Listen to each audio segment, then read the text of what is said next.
Intended for listeners who are blind, have low vision, or another print disability that makes reading, holding a book, or turning a page difficult or impossible.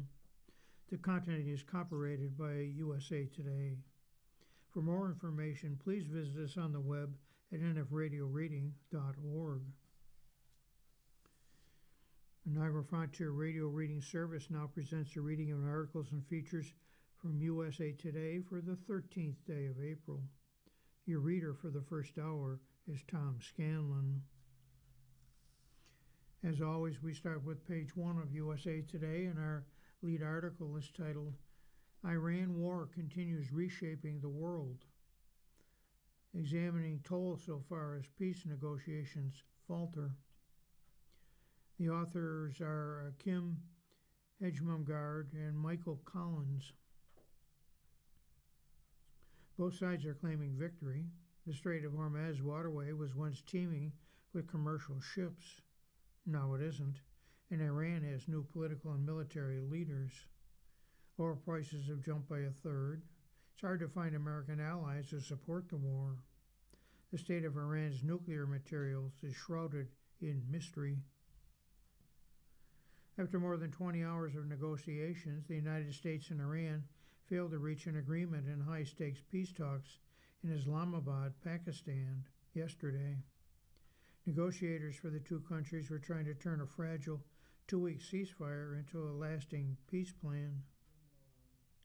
Vice President J.D. Vance, who led the U.S. delegation, said, quote, "We could not get to a situation where the Iranians would accept our terms," end quote.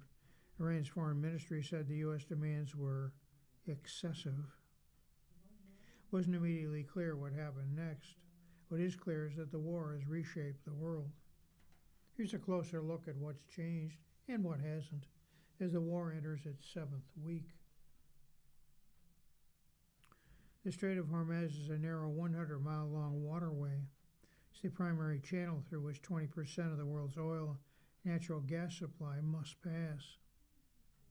By deciding which ships can travel through the passageway and which can't, Iran has the power to disrupt global energy markets and inflict pain on its adversaries worldwide. Before the war, oil tankers and cargo ships passed freely through the Strait of Hormuz, which connected the Persian Gulf with the Gulf of Oman and the Arabian Sea. But days after the start of the war, Iran effectively blocked the strait, restricting the number of ships that could travel through the channel and reportedly charging fees up to $2 million per ship for those vessels that did. Iran's blockage of the passageway caused a major disruption in global energy markets, causing a spike in oil and gas prices.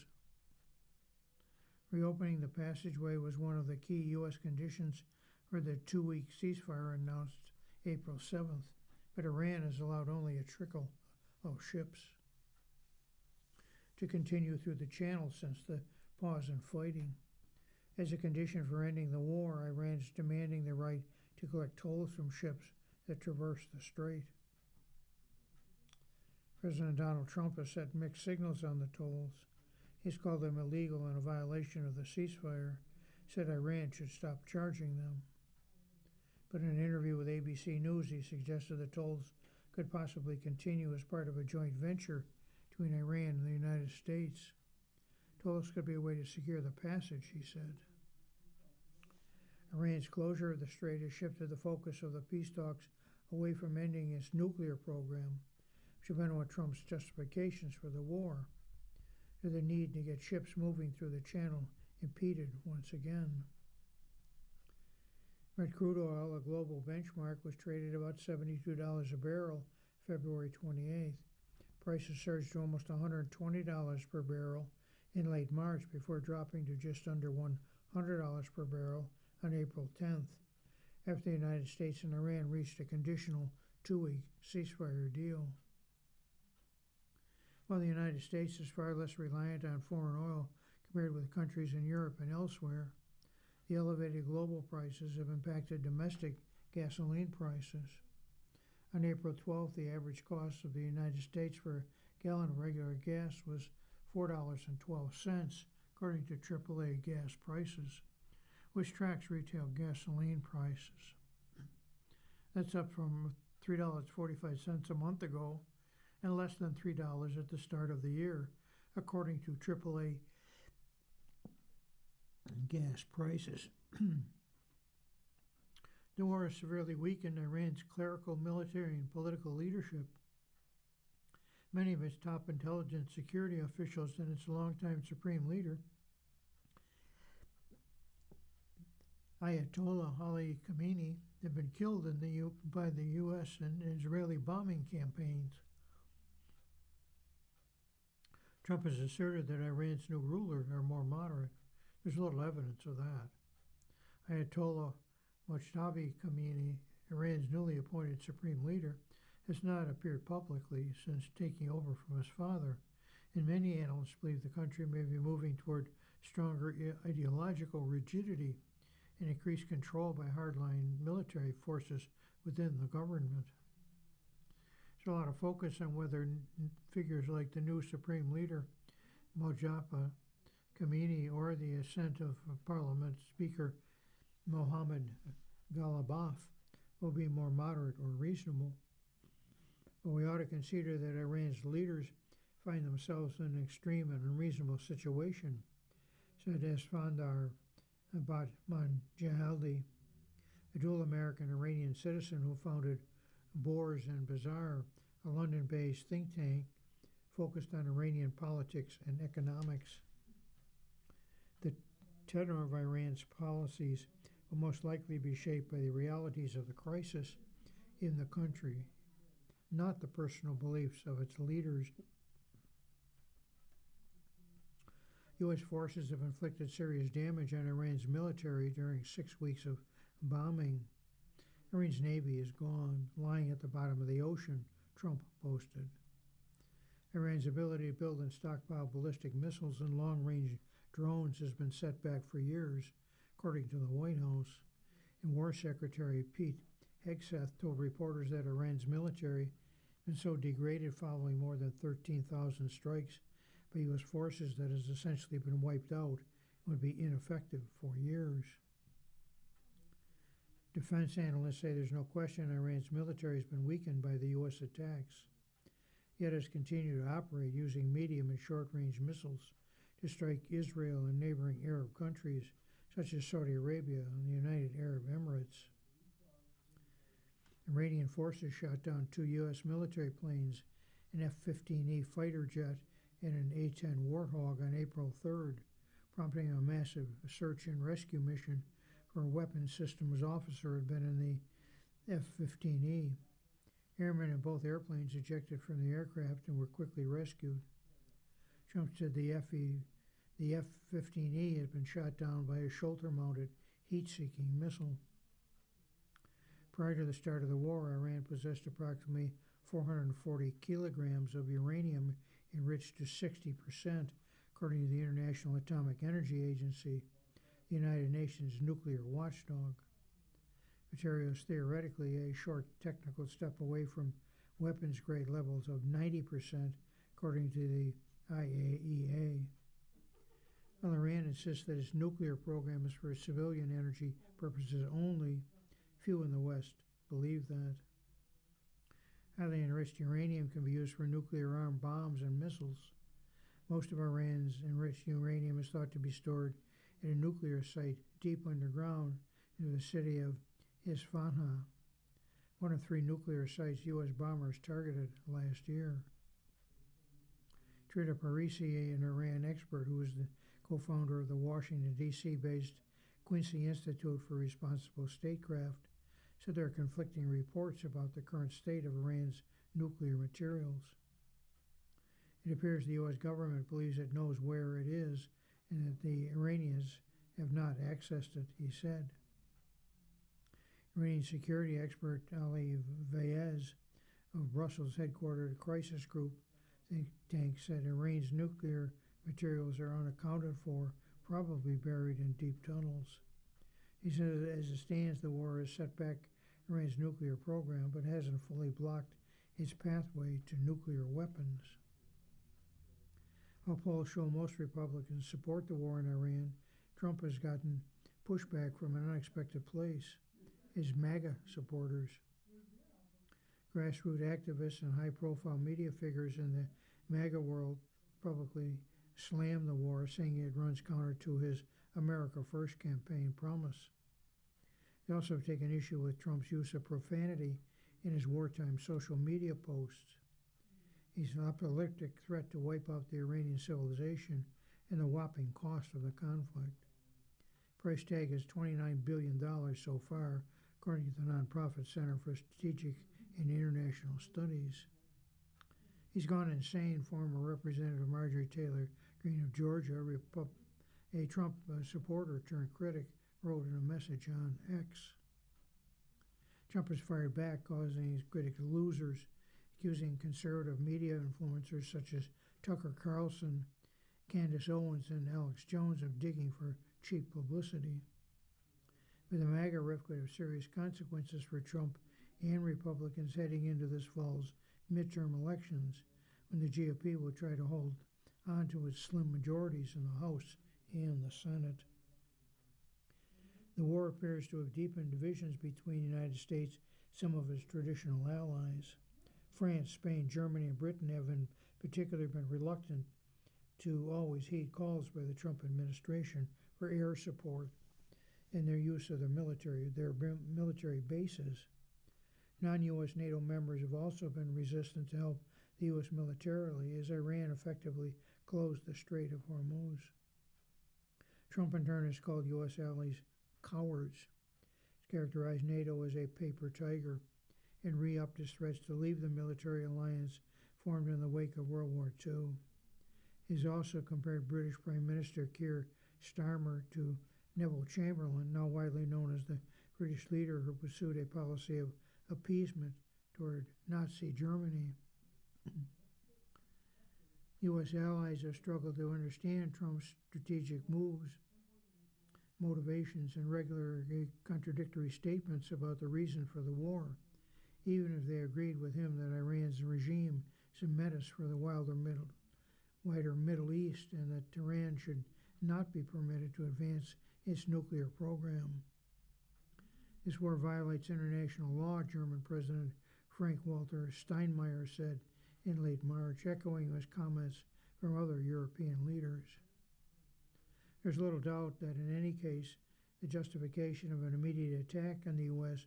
does not hold water, he said.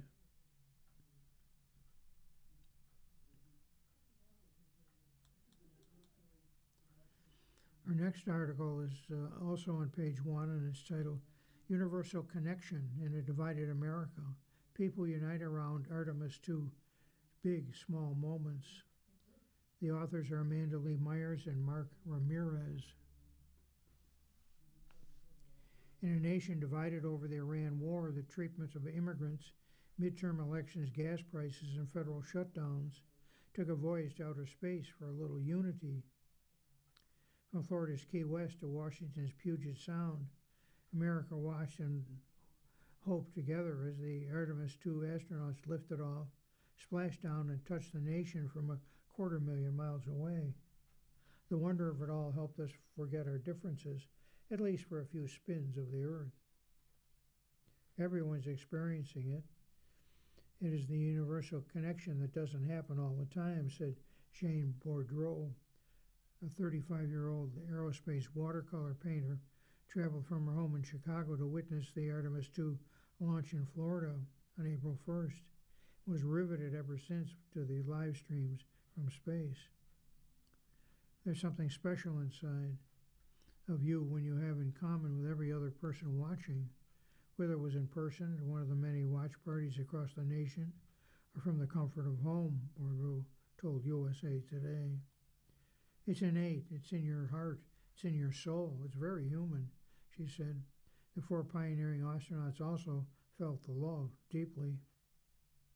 As we continue to unlock the mysteries of the cosmos, I'd like to remind you that one of the most important mysteries there on Earth, and that's love, mission pilot Victor Grover said from space. We're still able to feel your love from Earth. To all of you down there on Earth and all around the Earth We love you from the moon. Since the Orion spacecraft launched from Kennedy Space Center in Cape Canaveral, people back on the little blue speck called Earth experienced many milestone movements, with the 4 astronauts riding high in the Artemis II mission. We gasped when they shared powerful images of both Earth and the moon, held our breath during a 40-minute communication blackout as the crew traveled farther than any other human being ever has gone. We cried when the astronauts decided to name a particularly bright moon crater after Mission Commander Reed Wiseman's late wife. Then there were the bathroom troubles in the floating jar of Nutella.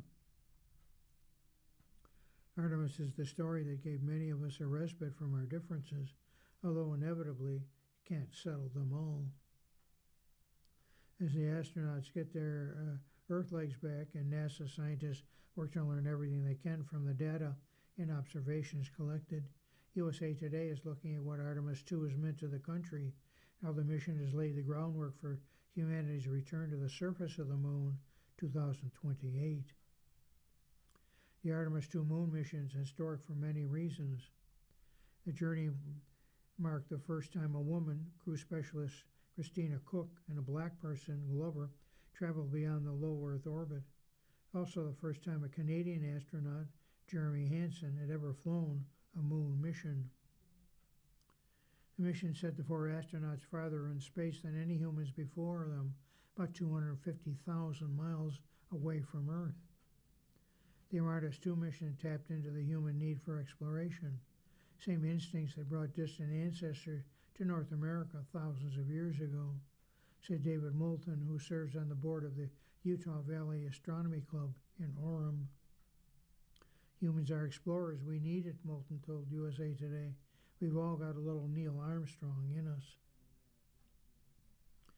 Artemis II, he said, offered a sense of unity when war and civil upheaval were disrupting American society, not unlike the atmosphere of the late 1960s and early 1970s when the Apollo missions captivated the nation. I remember the national unity that these missions provided our country during a very difficult time in its history, he said. We're enduring another difficult time now with war and civil upheaval. We need this now like they needed it then. Hector Wyby, the 38-year-old founder of a Philadelphia area astronomy club, was among 50 people at a watch party of the Artemis II launch. It's gratifying, he said, to see people come together across differences of ages, race, religion, politics, when Americans are otherwise divided. It was an amazing moment because everybody forgot about everything happening. He said people were crying, screaming, hugging. This is what we need right now on this planet, things that bring the community together. Joseph Dorowski, an assistant professor of English at Brigham Young University, whose research specialty is pop culture, said media consumption is fractured to such a degree that it takes a very big story to break through the flood of news. The Artemis mission, he says, largely a political story, significant enough to overcome that fragmented environment. His 9-year-old son, he said, was obsessed with the mission and constantly watched the live feeds over his spring break. Our biggest cultural stories, politics and sports, have a sense of versus them versus us and winners versus losers. The Artemis mission had a sense of wonder that unifies, he said. The Artemis story feels like a breath of fresh air. Over the course of the 10-day Artemis II mission, many moments stood out as cultural touchstones. And unlike the Apollo days, America now have social media to express all the feels, create memes, and share powerful quotes from the astronauts in real time. One such moment was when the crew said they had decided to name one of the moon's craters after Weissman's late wife, Carol, who died following a 5-year cancer battle in 2020. Weissman became a single dad to the couple's 2 daughters, Katie and Ellie. A number of years ago, we started this journey in our close-knit astronaut family. We lost a loved one, Glover said, as Weissman wiped tears away. The crater, Glover said, is a bright spot on the moon. We like to call it Carol, he said, as his voice broke. The emotional moment went viral, with users on social media responding with comments like, "He gave her the moon," and cried watching it live, cried watching it again, cried watching it a third time. Then there were the lighter moments, like when a jar of Nutella unexpectedly floated through the Orion spacecraft during a broadcast of the space mission. On social media, people were quick to have fun with the movement, with one person joking, "Nutella's marketing team just got the week off." Another wrote, "Nutella's gone where no Nutella has gone before." And then there were the profound moments that inspired millions, when the astronauts reached the farthest point humans had ever been in space. Americans were in awe. Such a magical experience, one viewer wrote, "So thankful to be alive to witness this." The resounding success of Artemis II missions has helped lay the groundwork for humanity's return to the moon in 2028 and eventual human expeditions to Mars.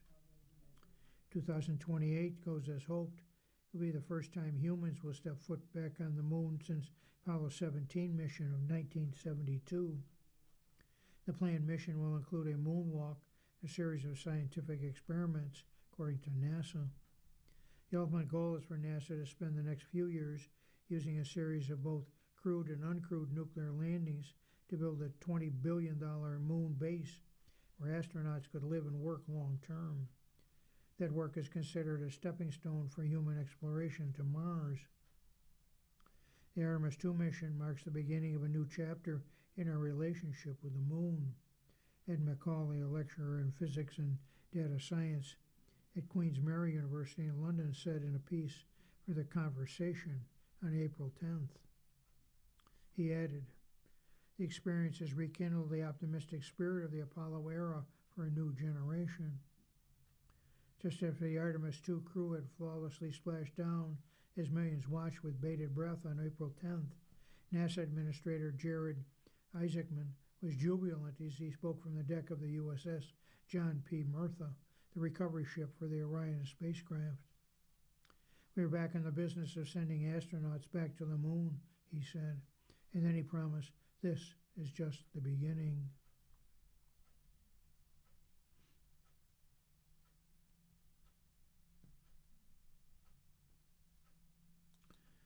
Our next article is titled "Branding, Good in Business, Problematic in Government." The authors are Swapna Venugopal Ramsaway. Dateline, Washington. In a rare 1994 interview, President Donald Trump's mother described the first time her husband, New York developer Fred Trump, saw the black personal helicopter their son had bought. "Of course, my husband, the first thing he saw was the helicopter and said Trump on it. He was satisfied," the late Mary McLeod Trump said, laughing in an interview with a Radio Telefís Iranian, Ireland's public service broadcaster. The president is very much his father's son. Through his career as a businessman, Trump has tended to view all manner of tangible things as branding opportunities, put his name on hotels, golf courses, wine, steaks, even a Bible. In his second term as president, Trump has sought to burnish his legacy by naming governmental entities after himself, too. What passes for branding in commercial circles is antithetical to democratic values when sitting president puts his name on federal property and policy initiatives, say experts. Enabled by his appointees and admirers, the 79-year-old commander-in-chief's name has been inserted into decades-old establishments, such as the John F. Kennedy Center for the Performing Arts and the U.S. Institute of Peace. He's also slapped his name on key policies, including Trump RX, Trump Gold Card, Trump Coin, and Trump Accounts. Federal buildings, including Department of Labor, Department of Agriculture, and Department of Justice, unfurled large banners with Trump's face on them over the past few months. Lawmakers have sought to cater to Trump's ego with legislation to put him on Mount Rushmore. The latest canvas? Treasury Department announced in March that Trump's signature will appear on future U.S. paper currency in honor of the country's 250th anniversary. There's no more powerful way to recognize the historic achievements of our great country and President Donald J. Trump than U.S. dollar bills bearing his name. It's only appropriate that this historic currency be issued at the sesquicentennial, said Secretary of Treasury Scott Bessent in a statement. His penchant for naming things after himself comes as no surprise to Barbara Reyes, a former executive vice president of the Trump Organization who oversaw construction. She worked on major projects like Trump Tower in the 1980s. Got us from his father, Fred Trump, Reyes said. The elder Trump was a developer who built thousands of apartments and row houses in Queens and Brooklyn following World War II. His biggest project, Trump Village, built in 1964, was the first project to bear the family name. He, the president, was raised to believe that he was different and his family was different. By different, I mean better than and more important than anyone else, said Reyes, who worked as a close advisor to Trump for 18 years, from the late 1970s to early 1900s. While his father's business was restricted to the outer boroughs of New York, Queens raised Donald Trump set his sights on Manhattan. He made waves with his transformation of the crumbling Hotel Commodore into the Grand Hyatt in 1970. First building to feature the family name in gold letters was a second project, Trump Tower on Fifth Avenue, which completed construction in 1983. By 2015, more than 15 buildings in New York City bore the Trump name, though some of the signs have since been taken down by building associations. Put his name on any building he built while I was there, Reyes said, adding a super yacht he bought from a Saudi billionaire was renamed the Trump Princess. When he bought Eastern Airlines shuttle from Texas Air Corporation in 1988, he renamed the fleet Trump Shuttle. What was her take on the naming spree? So what is the best possible, highest quality, most luxurious, most important name? Seriously? Trump, Reyes said with a sarcastic laugh. Which branding in business is problematic in governance. The Trump plastering his name and likeness on federal initiatives in real estate is reminiscent of authoritarian regimes and is central to developing the personality cult, experts say. For instance, portraits of Kim Il-sung, the founder of North Korea, and Kim Jong-il, the father of current leader Kim Jong-un, are mandatory in public places like train stations, hospitals, schools, and factories. Images of Joseph Stalin, the leader of the Soviet Union from the late 1920s to 1953, appeared everywhere during that period, emblazoned across buildings and lining the streets, carried in parades and woven into carpets, according to art historian Anita Pish, who analyzed the construction of Stalin's public persona in her book, The Personality Cult of Stalin in Soviet Posters, 1929 to 53. Archetype inventions and fabrications. Modern personality cults are possible due to the capability to disseminate images of the leader far and wide and saturate public spaces with cult products, Fish writes in her book. Throughout history, when countries began putting their living leaders on their currency or their flag or hanging their leaders' pictures everywhere, it's almost always associated with autocracy, said Jeffrey Engel, founding director of the Center for Presidential History at Southern Methodist University in Dallas, Texas. The leader is the state, is what those messages are trying to convey, he said.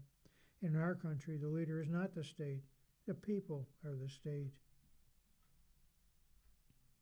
Engel has authored or edited 13 books on American foreign policy, said there are two reasons why presidents' names are traditionally added to buildings and other things only after their death. First, because it's gauche, he said. Second, more importantly, this is still a constitutional republic. Even presidents who thought very highly of themselves still recognized that they were only temporarily holding the office Engel said. Basically, from the moment they got it, they're keeping it warm for the next person.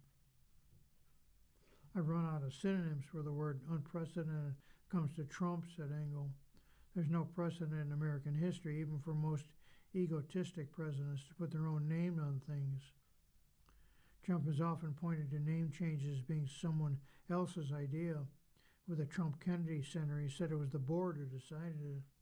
After removing all 18 members of the board, he handpicked members to fill the seats and installed himself as the chairman. He's made it very clear that the way to power and influence in his administration is to praise and compliment him, said Engel. So, of course, the people he appoints are going to do that. Trump has said the $400 million White House ballroom project, which is being financed by private donors and American companies, is expected to be completed in 2028 before he leaves office. So far, the president has not revealed what the 9,000 square foot addition his champion would be named if it clears legal obstacles. Asked if it had any guesses, Engel said, I would bet my mortgage that the word Trump is in the name of the ballroom somewhere. You're listening to a reading of today's USA Today on the Niagara Frontier Radio Reading Service. The time is 31 minutes after the hour, and that means we turn to the money section of USA for our next article. Let me cue that up for you.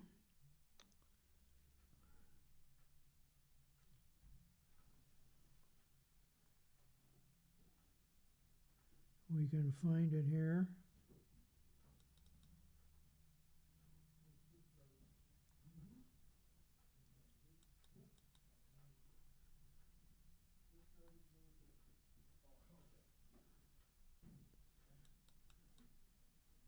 Let's see. Here we are. This is page 1 of Part B of the newspaper this morning. And the article is titled, Paycheck Squeeze. Have wages kept gains with inflation? Well, it depends on who you are. The author is Rachel Barber. For many years, Americans have wondered why their paychecks aren't keeping up with the spiraling cost of things they need to buy. Even as many economists acknowledge an, quote, affordability crisis, end quote, and a K-shaped economy that benefited the super wealthy, analysts fixated on a more traditional measure of success. Across the entire economy, aggregate wages were not too far behind aggregate inflation. As recently last summer, a report from Bankrate predicted that the gap between wages and inflation, which stood as wide as 4.8 percentage points in 2022, would finally close in 2026. A hiring slowed down, and more recently, the Iran war has shut down that speculation. We're not going to see a huge acceleration in wage growth, Bankrate senior economist analyst Mark Hamrick told USA Today, but we're going to see acceleration of inflation. Well, have wages gains kept up with inflation over the last year? In aggregate, yes. U.S. consumer prices rose 2.4% over the year in February, the Bureau of Labor Statistics estimated. The agency's estimated average hourly earnings increased by 3.8% over the same period. The Bureau's March jobs report showed average hourly earnings have increased by 3.5% over the last year, marking a slowdown from the month prior.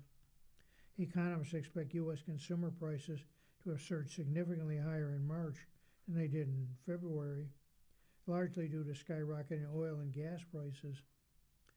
The BLS's Consumer Price Index report, due out April 10th, will reveal whether those predictions are correct. State Street Price Stats, which use web scraping technology to monitor the price of consumer products sold online, while the annual inflation raised 4% in March, a level last seen in January 2023. The more prices are set online, the faster retailers adjust prices. And what that means is that when you get shocks like this, inflation is more likely to pass through faster than it did before, said Michael Metcalf, head of macro strategy at State Street Markets. Whereas wages, they might reset once a year if you're lucky. Boston College economics professor Brian Bethune will watch the BLS Consumer Price Index reports for March and for April.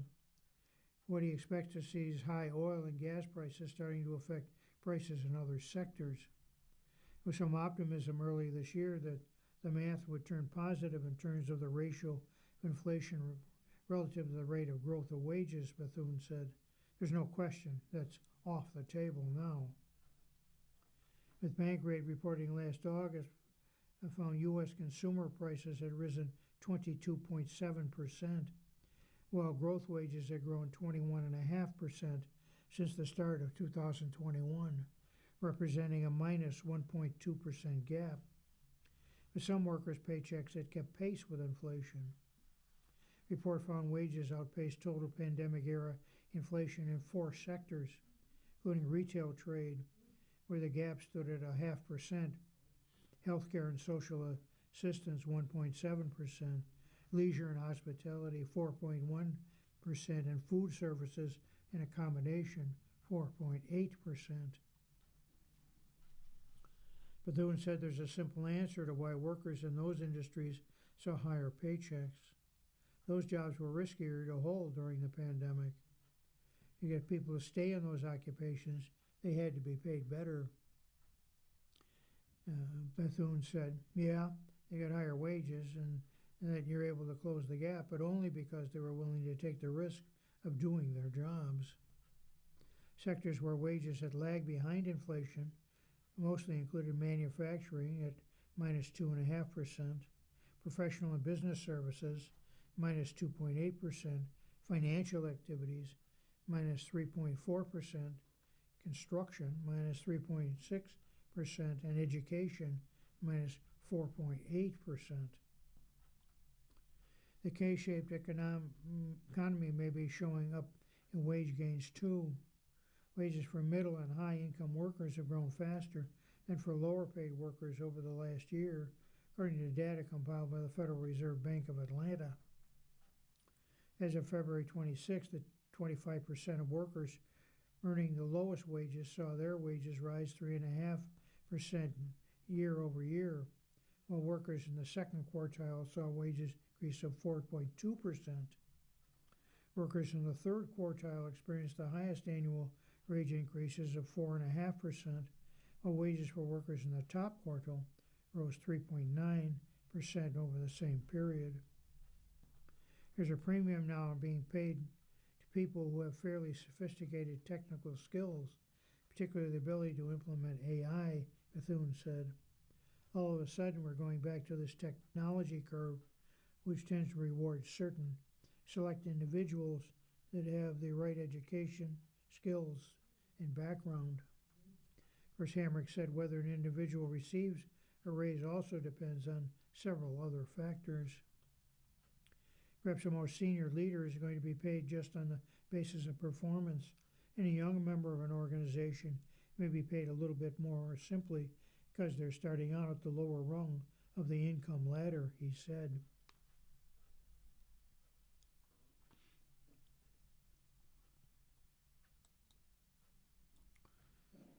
Our next article is titled, Viral Squish, Cube's Demand is Unprecedented.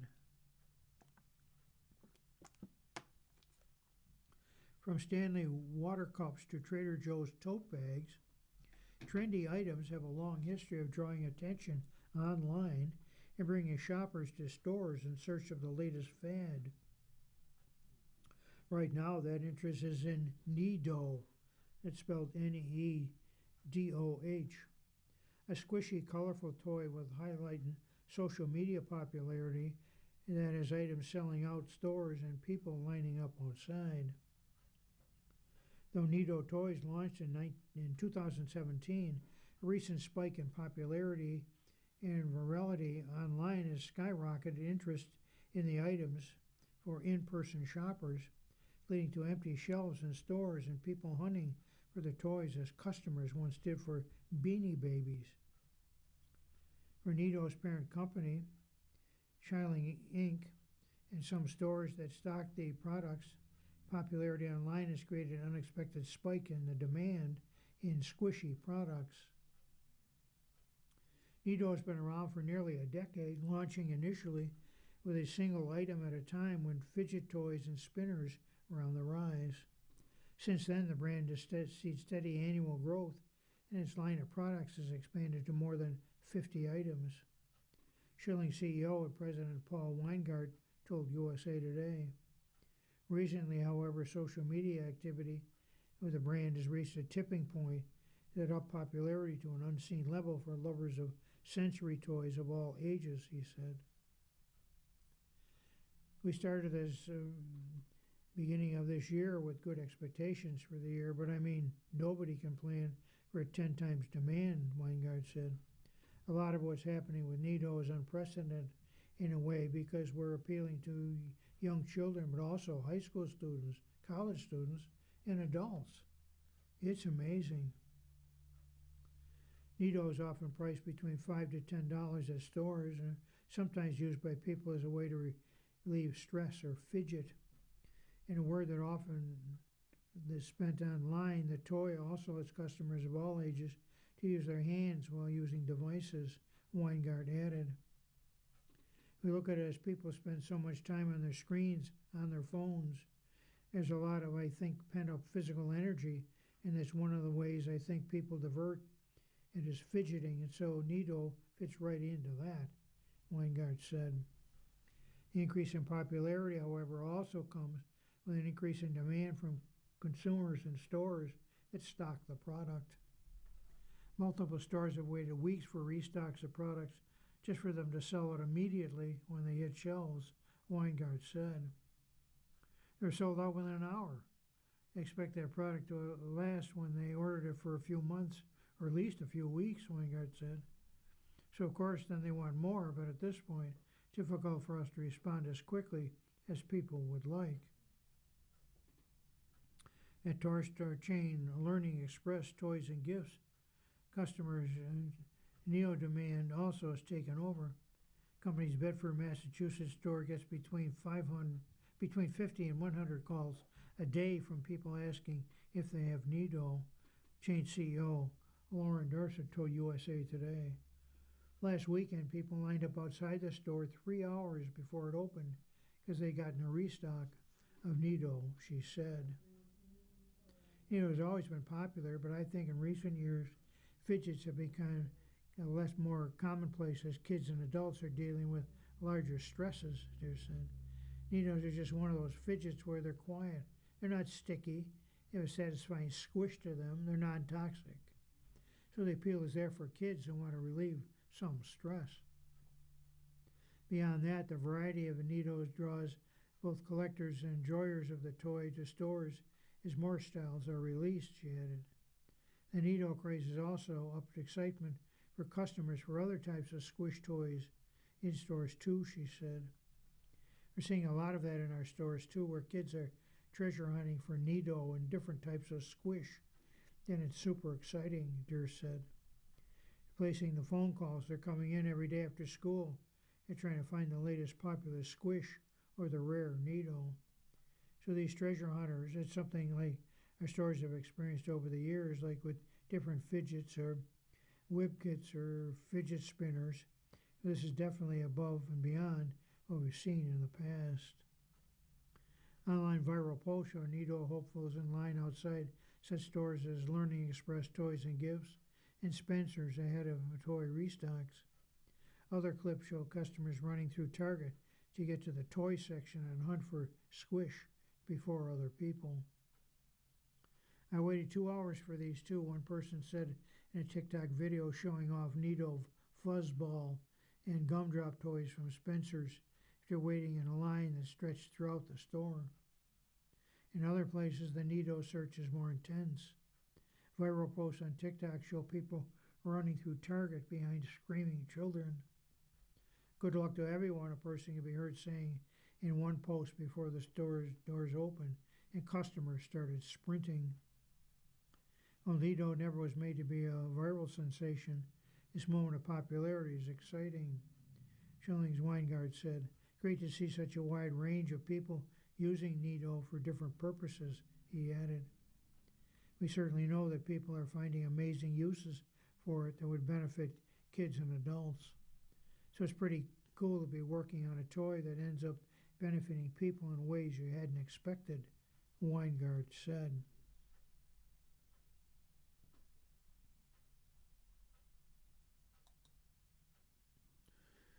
Our next article is titled Made in America, Vapes Increase.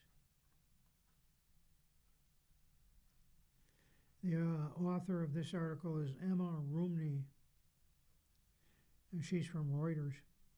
Dateline London. The U.S. vaping market, long dominated by Chinese exports, is seeing an uptick of made in America products, what some analysts and industry executives say is a reaction to the Trump administration's crackdown on unlicensed brands.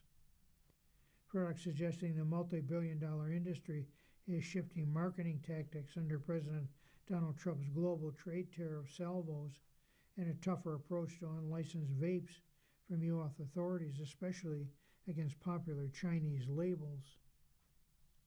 The United States is the world's top market for vapes, coveted by major tobacco players like British American Tobacco, which estimates the market was worth around $12 billion in 2024. Most vapes globally are produced in China, and the devices are imported and distributed to the United States, often without formal permission from regulators. Since October last year, at least 8 new vape brands playing up their American credentials have appeared among the broad array of unlicensed labels available on U.S. shelves, according to a Reuters analyst. Trademark documents and business filings show some of those 8 brands, all of which lack permission for sale in the United States, are controlled by U.S. firms, but at least 2 are Chinese or Hong Kong owned. Pallav Mittal, an analyst at Barclays, said the vape companies appeared to be betting that the move would make their labels less likely to catch the eyes of customs officials on the lookout for unlicensed Chinese vapes at the U.S. border.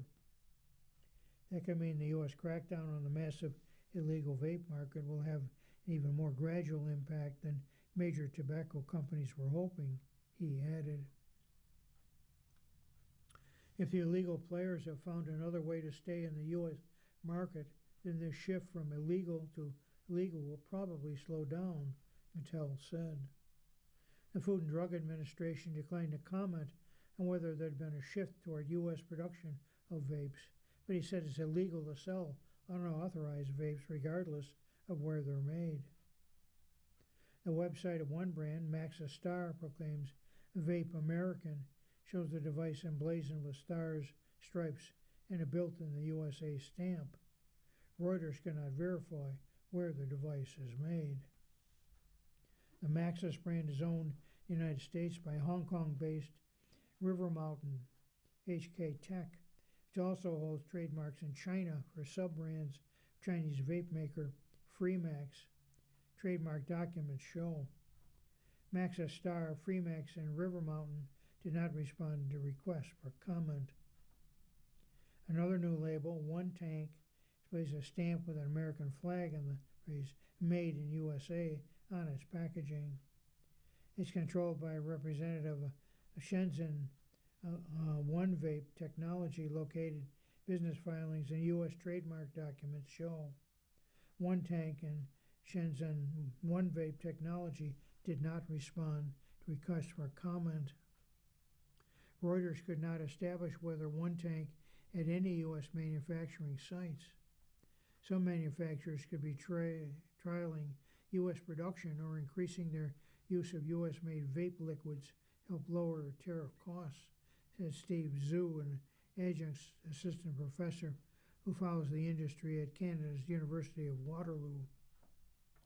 Small U.S.-based vape company like Charlie's Holdings, Inc. in December opened its first U.S. factory to fill one of its disposable vape brands with e-liquid, citing supply chain disruptions associated with importing finished devices, consumer preference for made-in-America brands. Its annual report states disposable vapes are produced by Chinese manufacturing partner. Unlicensed vape account for some 70% of U.S. vape sales, according to British American Tobacco, who owns devices have lost market share as a result. The FDA has licensed only 41 vapes for sale. As it launches a crackdown on unlicensed vapes last year, the Trump administration singled out Chinese devices. Health and Human Services Secretary Robert F. Kennedy Jr. and former Attorney General Pam Bondi said at a major vape seizure that China was profiting from dumping dangerous, illegal vapes into the United States. The uptake in made-in-America vape marketing reflects how U.S. consumers are regularly hearing from Trump administration that products made in China are bad, said one vape industry consultant who works with Chinese firms.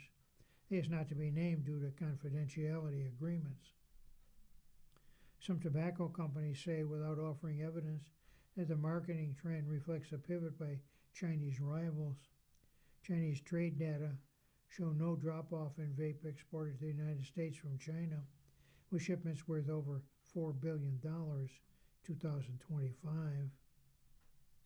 Tadeu Marroco, British American Tobacco CEO, said it was part of a move to get around state and federal regulations. Some of British America's tobacco-owned products lack FDA licenses. As the administration increases enforcement, they get more creative, Marroco said.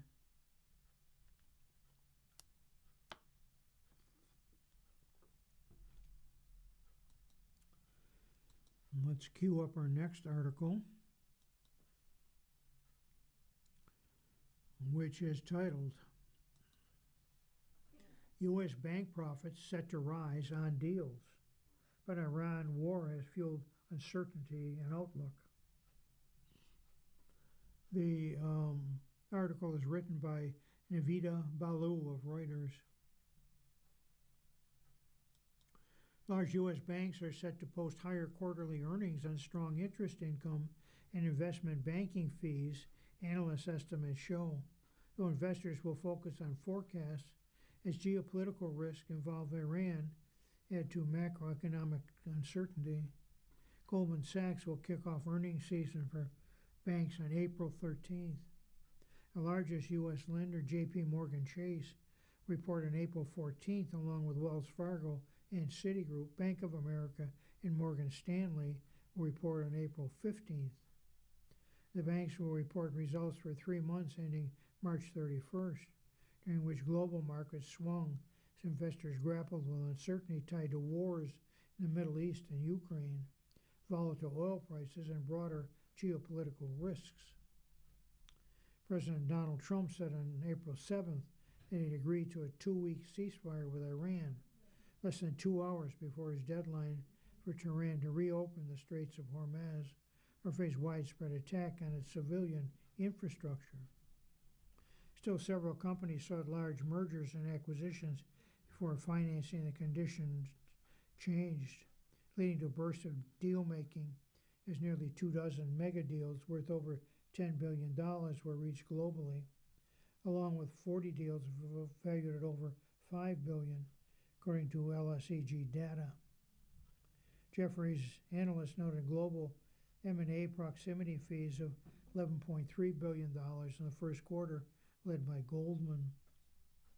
Another focus on earnings calls likely be the outlook for 2026 loan growth, especially commercial and industrial and commercial real estate, says Gerald Cassidy, an analyst at RBC Capital Markets. Federal Reserve data suggests commercial industrial growth accelerated in the first quarter, when uncertainty regarding the Middle East war and the subsequent rise in oil prices could weigh on the outlook if the conflict is protracted, he said. February, J.P. Morgan Chase said it expects investment banking fees and markets revenue along strong growth in the first quarter, easing concerns that a recent equity market sell-off has hit deal pipelines. Bank of America expects interest income to grow at least 7%, and investment banking fees to climb 10% in the first quarter, its co-president Dean Anastasia said on March 10th. Citigroup CEO Jane Fraser said in March the bank expects mid-teen percentage growth in its investment banking fees and markets revenue in the first quarter, as the Wall Street Bank sees strong activity both divisions despite escalating global tensions. Wells Fargo expects loan to grow this year, betting on credit cards and auto, while momentum in mortgages will pick up, Chief Financial Officer Mike Santomassimo said in February.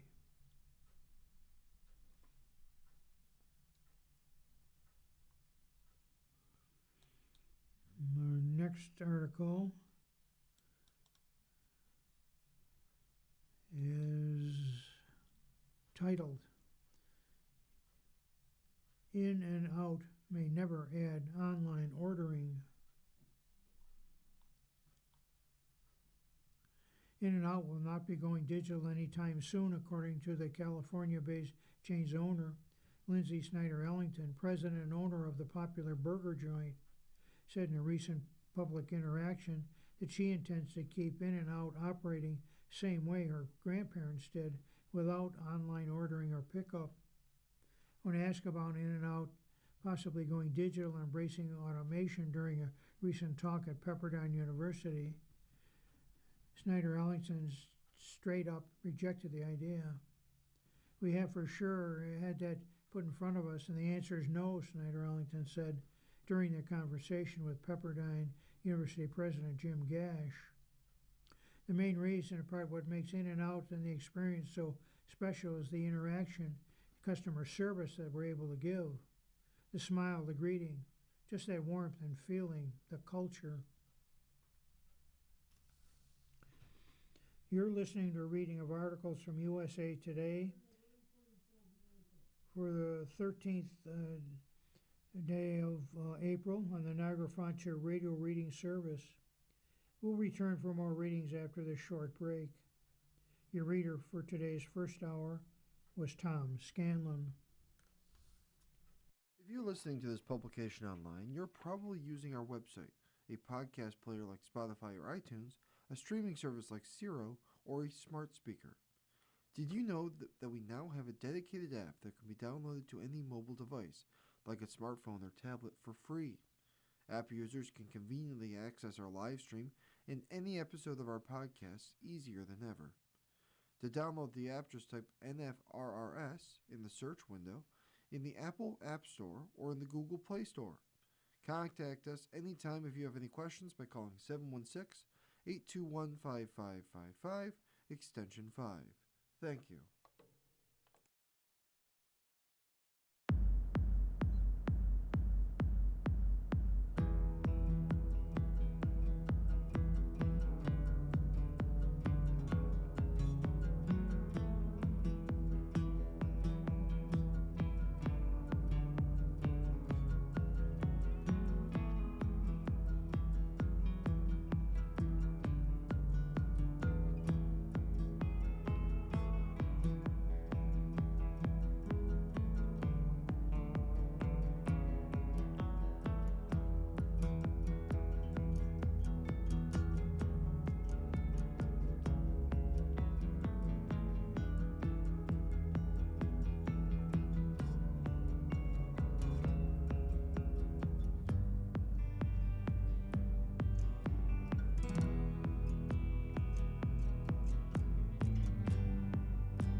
We'll continue now with our reading of articles from today's issue of the USA Today.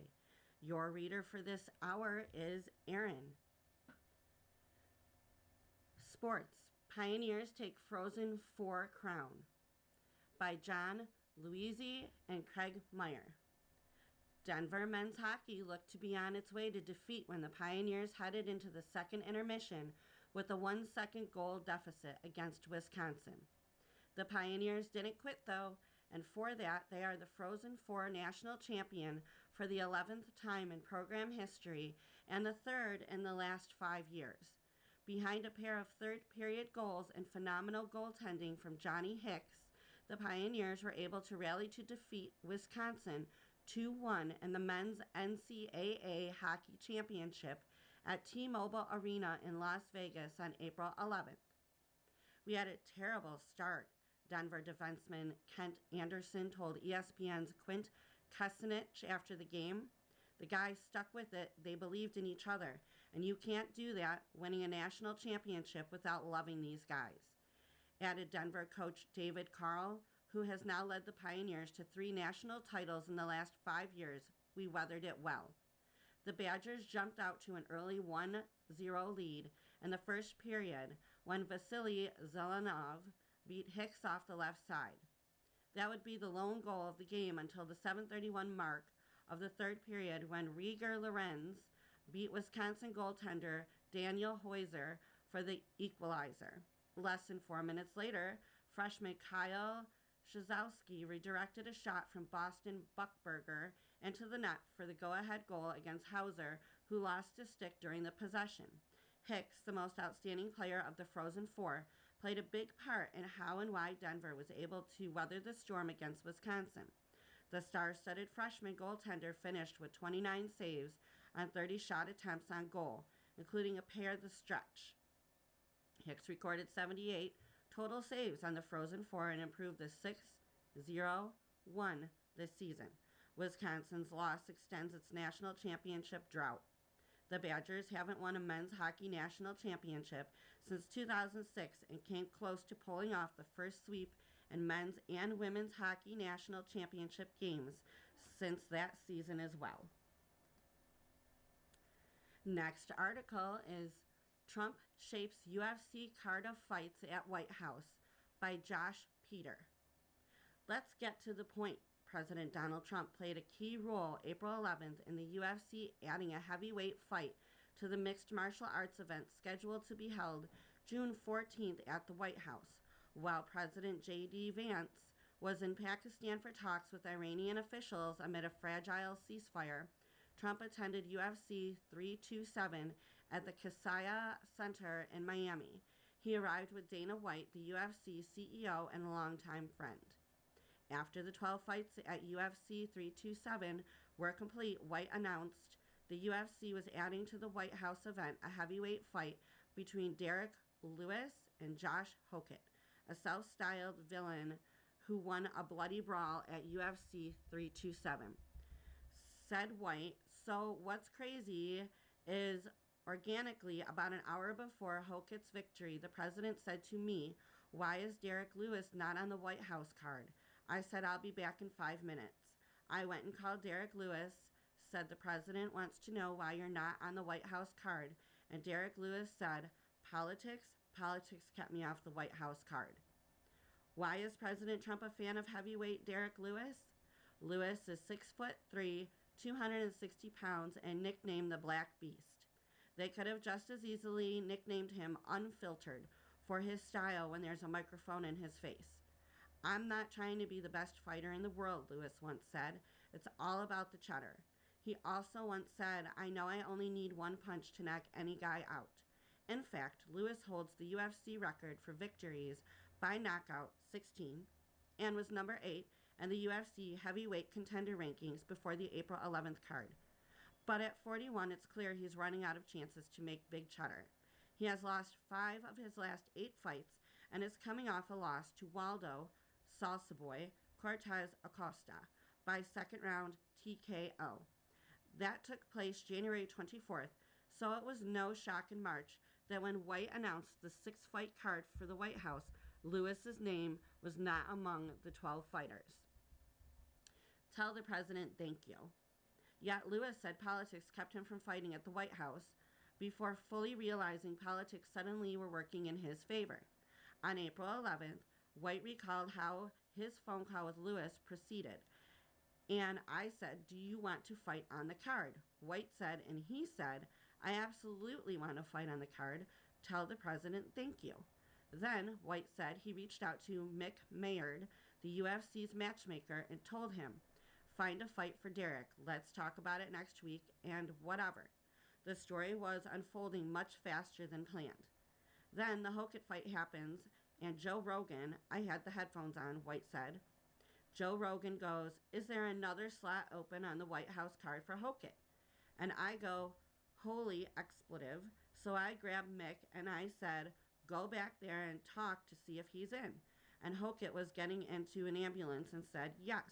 Could there be yet another fight added to the card before June 14th? I shouldn't have done this one, White said, referring to the fight between Lewis and Hokett. But when the president looks at you and says, "Why is Derek Lewis not on the card?" you put Derek Lewis on the card immediately. Unless Trump calls me and tells me to do something else, there will be no more fights added to the card. Next article, Staley is highest paid women's coach by Mitchell Northam. Dawn Staley has transformed South Carolina into one of the most recognizable brands and dominant programs in women's basketball since being hired in 2008. During her reign in Columbia, the Gamecocks have won 3 national championships and are coming off appearing in their 8th Final Four. Staley's trip to Phoenix last weekend, where the Gamecocks defeated UConn in the semifinals but fell to UCLA in the national title game, was South Carolina's 6th consecutive trip to the national semifinals. And for all the success she's led the Gamecocks to, she's paid incredibly well for it, better than any other coach in college women's basketball, and more than many prominent men's coaches. According to her contract obtained by USA Today Sports, Staley's compensation for the 2025-2026 season increased to $4.25 million as part of a 5-year agreement signed in March 2025. Her annual pay before performance bonuses will increase by $250,000 each year through 2030. The other 4 coaches directly behind Staley in annual compensation for this season are annual contenders for national championships. UConn's Gino Auriemma made $3.79 million. LSU's Kim Mulkey's compensation for the year was $3.35 million, and Vic Schaefer of Texas checked in at $2.3 million. And 2006 national title winner Brenda Fries was paid more than $2 million at Maryland. Staley is also paid higher than at least 7 public school men's coaches in the SEC, including South Carolina's Lamont Paris and Will Wade, according to the term sheet released by LSU after his hiring in March. A 7-time SEC Coach of the Year and 4-time National Coach of the Year, Staley has led South Carolina to 10 regular season SEC titles. After starting her coaching career at Temple in 2000, while she was still starring in the WNBA, she's 19th all-time in career victories among Division I coaches with 683, trailing Fries by 5 wins. As a player, Staley steered Virginia to 3 Final Fours in the early 1990s, was a 2-time National Player of the Year, won 3 Olympic gold medals with Team USA, and was 6-time WNBA All-Star. She was enshrined in the Naismith Basketball Hall of Fame in 2013. You're listening to a reading of today's issue of USA Today on the Niagara Frontier Radio Reading Service. The time is 10 minutes after the hour. Next article, men's coach May agrees to new contract with Michigan by Craig Meyer. 5 days after leading Michigan men's basketball to its first national championship in 37 years, Dusty May got a new contract. The second-year Wolverines head coach has reached an agreement on a deal that will keep May at the university. Michigan Athletic Director Ward Manuel said April 11th during a championship celebration at the Chrysler Center in Ann Arbor, Michigan. He will be the leader of this basketball team for many years to come, Manuel said, prompting a standing ovation for the Wolverines fans in attendance at the event. After inheriting a program that went 8-24 in 2023 and 2024, May has gone 64-13 in 2 seasons at the school. His 2025-2026 team went 37-3 and won the Big Ten regular season title before a dominant run through the 2026 men's NCAA tournament that was capped off by a 69-63 victory against UConn in the national title game April 6th. The 37 wins were a Michigan program single-season record. May's success in rapidly turning around the Wolverines has transformed him into one of the brightest coaching stars in the sport and has attracted interest from other programs. The 49-year-old Indiana native was widely linked to the vacant North Carolina position before May informed the university he wasn't pursuing other college jobs. I'm very grateful, and during the NCAA tournament, I just told Ward, I'm not leaving. May said April 11th during an appearance on Big Ten Network, which was airing the championship celebration, I probably ruined any leverage I could have had. It's an honor to coach at this great institution, and I just look forward to what's next. May had previously been the head coach at Florida Atlantic, where he led the Owls to an improbable appearance in the 2023 NCAA Final Four. In February 2025, while guiding Michigan to a 19-win improvement and a run to the Sweet 16 in his first season, May received a 1-year contract extension that ran through 2030 that raised his average annual salary from $3.825 million to $5.1 million. Manuel told reporters that May's new deal will run through 2031, though the financial details of the contract are still being finalized. I'm very relieved, but we knew it was done a few days before the final game. Manuel said April 11th, you want to have a coach that other people want, and I'm happy to keep him. Dusty and I have a great relationship and trust into one another. For me, it feels awesome to know that he's going to continue to lead this program and continue to be the head coach here at Michigan. The NCAA punt rule change under fire by John Bryce. The rule change to punt formations was merely a footnote. Now it's a full-blown controversy. After the NCAA's Division I Football Bowl Subdivision Oversight Committee on March 19th adopted what the special teams community has called a drastic rule change, the measure that restricts player movement for 2 adjacent linemen on either side of the snapper faced objections from coaches. However, those objections didn't stop the NCAA Football Rules Subcommittee from upholding the change in a call held April 9th. A person with knowledge of the vote told USA Today Sports. The call was held after coaches had made public their frustration with the rule change and its process. 6 coaches familiar with the situation told USA Today Sports that Steve Shaw, the NCAA's national coordinator of officials, recently held a Zoom meeting for football bowl subdivision special teams coordinators that featured more than 50 coaches. The coaches requested anonymity due to the sensitivity of the subject. We didn't have a chance for answers, a current Power 4 conference special teams coordinator from a college football playoff participant told USA Today Sports. Some people basically were already done with spring football when this passed. I can't do it or teach it in the summer because that's cheating and then I'd get fired. The debate has bubbled to such a boil, 8 people familiar with the adopted rule change told USA Today Sports the NCAA's subcommittee headed by Shaw was spurred to meet discussion of the change. Additionally, an unofficial survey conducted by NCAA Division I coaches with responses from special teams coordinators and head coaches with results provided to USA Today Sports showed a 61-1 vote of coaches who opposed the new rule. In a wide-ranging interview with USA Today Sports last month, Big 12 officiating head Greg Burks elaborated on the punt coverage rule change. The difference to our game of the NFL game, the NFL can only send wideouts down to cover a punt until the ball is kicked, said Burks, who officiated college football games for 24 years before he transitioned into the Big 12's front office role. College, everybody can release, then the numbering exception rule came in and you have to report every time. Then it has grown to coaches being so creative and ingenious, they've come up with so many different formations and punt formation and defense, and officials don't know who's eligible and where they're coming from. It's difficult to officiate and defend. This rule was written to try to clean it up. A sitting FBS coach, however, told USA Today Sports that measure wasn't properly discussed.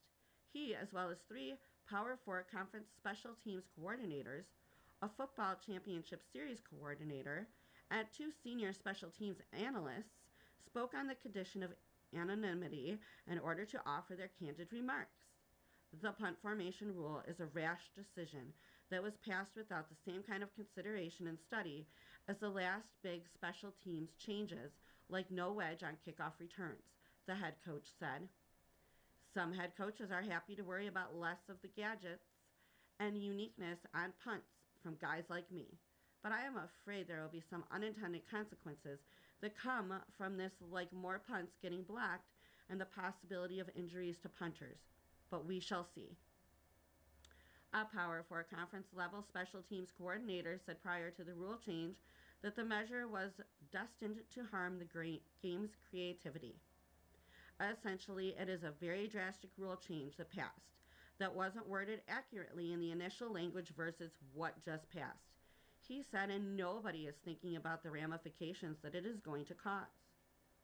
1, this is a drastic rule change that nobody knew about because it was unclear and the rule doesn't even match the original proposal.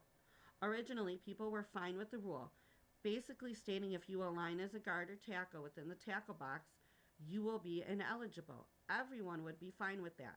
At least a majority of the STC would be. This is taking tons of creativity out of the game, which is what fans want. Way less fakes will happen.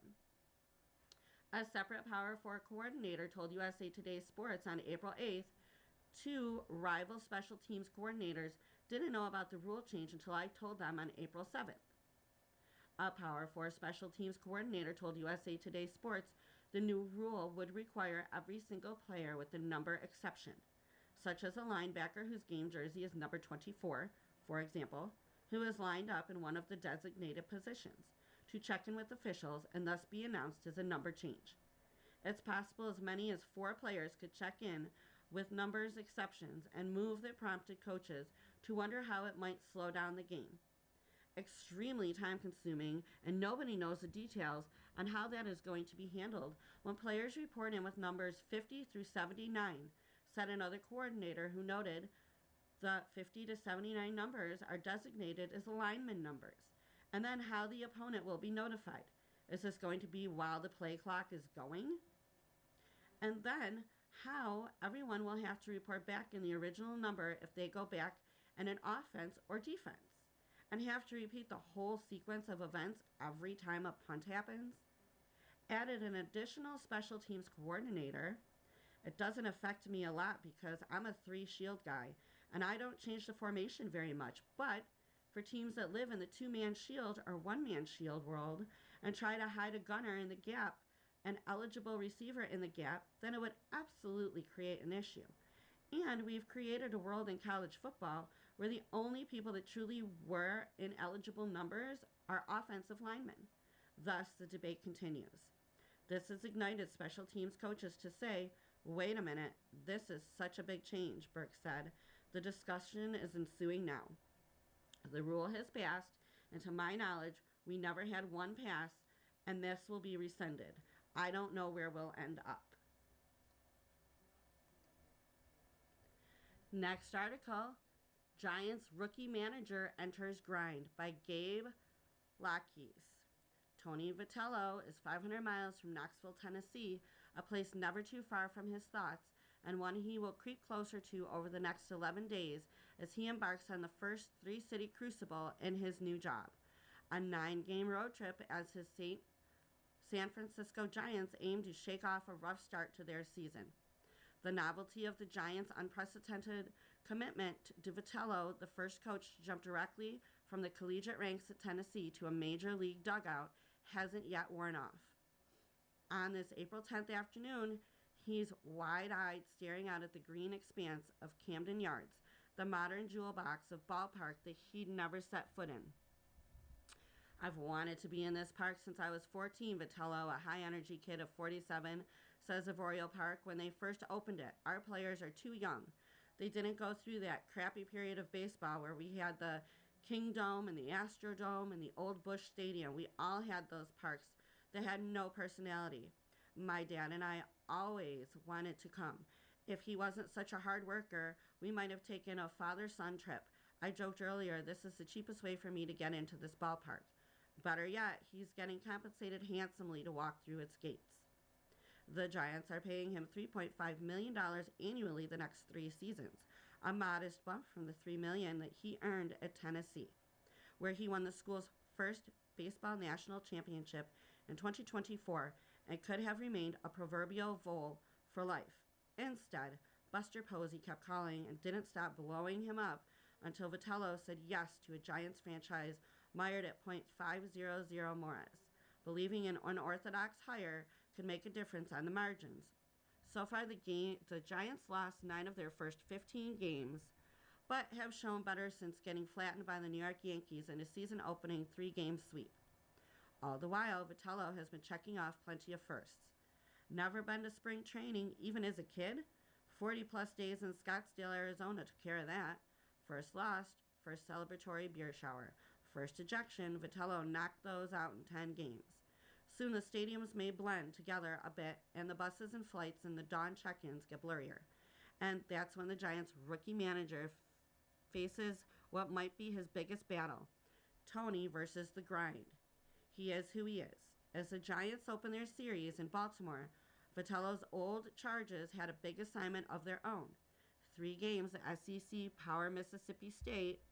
By night's end, the Volunteers, 22-12,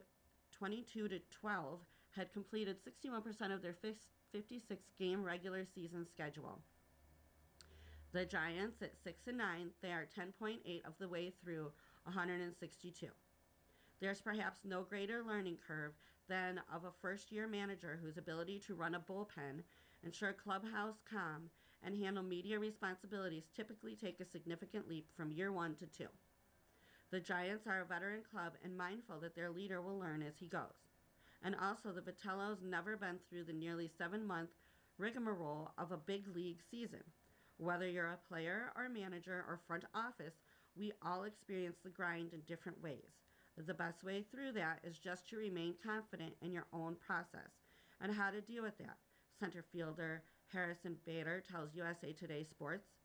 I don't really know what the answer is for him as a manager, but what I will say is that to get through a major league season, there are characteristics that overlap. Whether you're a coach or a player or manager or owner, it has to do with confidence, knowing you're in the position for a reason. Take it one situation, one pitch at a time. Stay positive, stay hungry. As a manager, you have a lot of factors you can't control. He's not playing, so it's hard, so stay mentally tough. Vitello was known for not having a filter at Tennessee, and he didn't seem to pick one up between the Great Smoky Mountains and the Golden Gate. Yet the brief news cycles he produced have been more tests for observers than clubhouse pitfalls. Early in spring camp, he openly discussed the difficulty in cutting the cord from Knoxville, creating the impression he might not be 10 toes down in the Bay. He admitted issuing a fire and brimstone speech to his clubhouse as he blamed himself for the difficult opening series against the Yankees. And he'll casually drop nuggets into media briefings that might raise an eyebrow elsewhere, such as the fact that his club probably had a couple of clubhouse tiffs already this year. It's enough to keep a crisis PR specialist up at night, yet can go a long way into a clubhouse. You just want him to be comfortable with who he is. He is who he is, and we accept him and love him for that, says lefty starting pitcher Robbie Ray. He brings energy every single day. That's the genuine nature of him. You enjoy being around someone that's so genuine. He's not sugarcoating things. That's all you can ask for as a player, is have a manager who's not telling you one thing and going behind your back and saying something else. A light at the end of the tunnel? Well, if anything, Vitello presents something of the paradox. The fiery public-facing persona at Tennessee and the earnestly curious dude finding his way around the big leagues. He's found a certain joy geeking out over the Giants' minor league reports, tracking rehabbing players and up-and-comers alike as a pleasant distraction from the day-to-day in the big city. A fun activity, he says, to keep your mind off all the stress of either what didn't go well or you can't get too excited about what did go well. If he does get too excited, there's always that pocket schedule, paper thin yet anvil heavy in the road ahead it represents. In this case, the Giants flew east to Baltimore, will proceed to Cincinnati, about as close to Knoxville, 250 miles, as Vitello will get this year, before doubling back to the nation's capital for 3 games to round out the trip. It is a beast, but it is also an experience viewed through the fresh eyes of a first-timer. I see it as 3 times in a row, he says. You get an off day. There's always someone who hasn't seen the park. You get to see the park, you get to see the city, and then there's the build-up. And then the final day of the series, where there's some fatigue and stuff, but you gotta get after that. I don't know if it'll be 3 times as nice, but I hope that on the back end of it, I hope I feel that way. That it's a fun deal. Vitello acknowledges it might not look as fun in, say, August, yet it only took long enough for him to land on the business end of a season-opening Yankee sweep to appreciate baseball's fountain of bottomless opportunity. Thank God for 162 games, he says. You can revisit me if you like to, but I've always felt for football coaches. You prepare all week without sleeping, and if you lose one game, a lot of things can lead to a loss in a football game. It might mean your job, literally. I've never worked under those circumstances, but a little higher strung version of if you don't win in a series, it can be almost catastrophic. The grind can be beneficial for teams that don't start off as well as we want to. And number 2, it reveals your weaknesses, what you need to do better, what are your routines that are beneficial that can lead on so that you can present the best version of yourself in that situation. These Giants will certainly test his patience. They're 27th in the major league in runs scored, last in home runs, and 27th in OPS, maintaining the offensively challenged profile that marked even their 3 championship teams of the 2010s, and certainly their squads that won between 79 and 81 games of the last 4 seasons. On the flip side, they set a franchise mark with 23 consecutive scoreless innings pitched that stretched into the 4th inning of their opener at Baltimore. And in a 6-3 victory over the Orioles, to open this trip, they banged out a pair of home runs and a dozen hits. A night like this can make the Yankee doldrums seem like months ago. Such is the nature of the grind. The attitude the boys have shown so far has been amazing, says shortstop Willie Adams, who homered and doubled in the April 10th win. They kept coming to the field with the right mentality, the right mindset. You couldn't tell we were losing by their attitude. When you have that on a team, it's very special. Because when you're doing bad, it's rough. Everything smells bad. You see every little thing. Still, offensive eruptions will be the exception, and still, Vitello had to deploy 5 pitchers to suppress the Orioles. Tout low-scoring games for the next 6 months is more likely reality. I always wanted to play out in the yard, he says of his childhood in Missouri, and if you lose, you'd want to play even more.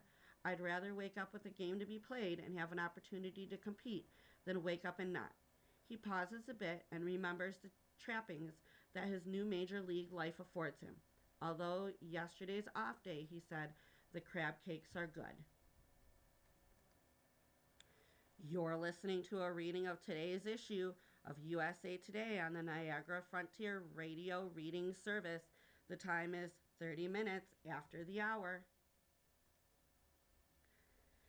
MLB's black population continues to increase by Bob Nightingale. Major League Baseball, after sinking in 2024 to its lowest black population in the sport since 1955, has now shown an increase in back to back years for the first time in about 2 decades, according to MLB's research. The African American population is 6.5% on this year's opening day rosters, and injured lists arise from 5.7% in 2024 and 6% last year. MLB officials are encouraged that developmental programs are starting to produce results, with 20 of the 62 African American players participating in their youth academies, breakthrough or dream series, or an invitational. It also includes 9 former first-round picks. There's also optimism there will be gains in the future, with just 8 black players older than 32 and 34 of the players 27 years or younger. There were 17 black minor league players on 40-man rosters on opening day, which was reduced to 16 when the Milwaukee Brewers called up outfielder Blake Perkins. Still, it's alarming that there are 6 teams that open the season without a black player on their roster, double the total of last year. The Chicago Cubs, San Francisco Giants, Boston Red Sox, San Diego Padres, and Pittsburgh Pirates were all without a single African American player. The Padres also don't have a black player in the minors on their 40-man roster. There are 11 teams with no more than 1 black player on the roster, including the Los Angeles Dodgers, who will celebrate Jackie Robinson's breaking the color barrier in 1947 on April 15th against the New York Mets. 2 of the smallest market teams have the most black players in baseball, the Minnesota Twins and Cincinnati Reds. The Twins have 6 black players on their roster, including 2 black starting pitchers, Taj Bradley and Simon Woods Richardson. The Reds have 5 black players on their roster. Together, the Twins and Reds comprise 17.7% of the African American population in baseball. While MLB continues to try to develop more black pitchers and catchers with an annual Dream Series each year in Tempe, Arizona, Atlanta's Drake Baldwin remains the only everyday black catcher. Baldwin, the 2025 National League Rookie of the Year winner, is the first everyday African American catcher since All-Star Charles Johnson, who played in 2005. It's definitely a position you don't see many black players, Baldwin told USA Today Sports, so it's kind of nice to break the stereotype and gives you the motivation to keep going. Although there are 13 pitchers on every MLB team, there currently are only 13 black pitchers in the league. Reliever Joe Ross, who made the Diamondbacks opening day roster, was designated for assignment last week. My why is being able to grow the number of African American players within our sport, Reds starter Hunter Green told USA Today Sports in December. Or at least give the opportunity to the black community. It's up to the kids who want to continue to pursue baseball. But it's clear as day, I'm 10 toes down in my why. I've seen my impact in real time. While the black population is baseball is currently growing, MLB continues to see gains internationally, with 26.1% of its players born outside the United States, spanning 16 countries and territories. Japan has 14 players in MLB, its most since 2010. Canada has 17 players, the country's most since 2013, including black Canadians Josh and Bo Naylor. The Dominican Republic has 93 players in the big leagues, leading in all foreign nations. Next article, streaming life portion of USA Today.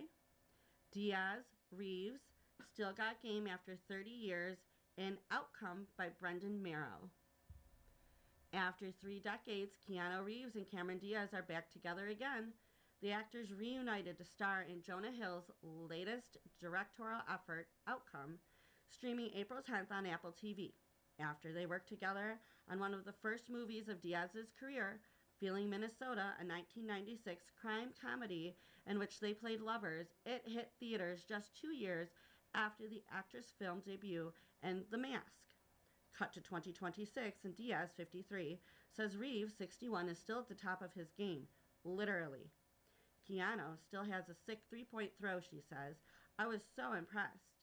Back in the day, we used to go to the gym, and he'd just do free throws, and he always hit it. And still, 30 years later, I don't know, Reeves chimes in. You say that, but you've got game. Outcome stars Reeves as fictional actor Reef Hawk, who, like Reeves himself, is known as one of the nicest stars in Hollywood. But that reputation is put at risk when Reef is blackmailed by a person threatening to release a damaging video of him, the contents of which are unknown. On advice of his crisis lawyer, Ira Slits, Hill, unrecognizable with a bald head and gray beard, Reef sets out to apologize to everyone from his past who may be angry with him in an effort to find the blackmailer. Supporting Reef on the mission are his longtime best friends Kyle, Diaz, and Xander, Matt Bomer. Diaz says she loved getting to work with Reeves again for the first time since the 1990s, calling the actor incredibly generous. He's a light, she says. He's such an incredible actor. Watching him go through what Reef had to go through, this great uncomfortability that he lived within the entire time. Like, I think I actually see your skin crawling. I could see it moving on itself. It's just wonderful to watch him. And so much fun. It's very inclusive. He's very generous and kind to everyone. As a Hollywood satire, Outcome is stuffed with ideas about the realities of fame and how challenging it can be as a celebrity to block out what is being said online or in the media. Throughout the film, Reef is paranoid about doing anything that might affect his image, leading Diaz's character to tell him she wishes he cared what his friends think about him more than strangers on the internet. It's an issue that only has been exacerbated in the social media age. Reeves, speaking alongside Diaz and Bomer, says that while these social platforms didn't exist when he started acting, batting down false stories about himself in the tabloids such as National Enquirer early in his career taught him how to tune out the noise.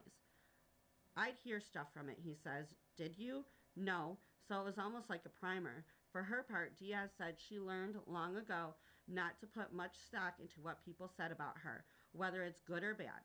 The other people's opinions, and I have to come from my own experience of living my own life, she says. That's the only thing that gives me value, not somebody else's perception of me. And I've been able to hold on to that for 30 some odd years.